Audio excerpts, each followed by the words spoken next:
সামনেই যেহেতু final exam, সেই জন্য মাথায় চাপটাও বেড়ে গেছে আর প্রচণ্ড টেনশানও বেড়ে গেছে। আর সামনে তোমাদের একটা গুড নিউজ দেওয়ার আছে, ওয়েট করো।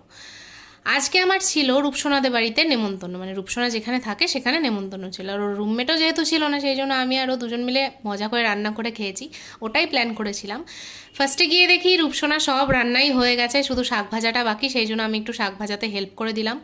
আইটেমে কী কী ছিল বলে দিচ্ছি: কলমি শাক ভাজা, আলু বরবটি ভাজা, একটা মিক্সড ভেজ, আর ছিল আন্ডা ভুর্জি, আর ছিল মুসুর ডাল। আর গন্ধরাজ লেবুটা আমি বাড়ি থেকে নিয়ে গেছিলাম। গন্ধরাজ লেবু দিয়ে তুমি যেটাই খাবে সেটার স্বাদই দ্বিগুণ হয়ে যাবে, এত ভালো লাগে গন্ধরাজ লেবু। আর যেই খাবারটাই আমি মুখে দিচ্ছি না, সেই খাবারটাই অমৃত মনে হচ্ছে, মনে হচ্ছে একদম বাড়ির রান্না খাচ্ছি। একঘেয়ে আমি নিজের রান্না খাই আর ভালো লাগে না একঘেয়ে। অনেক দিন পরে অন্যের হাতের রান্না খেতে সবারই ভালো লাগে। তো যাই হোক, খাওয়া দাওয়া করে আমিও রেস্ট নিতে তারপরে বাড়িতে চলে এলাম। টাটা।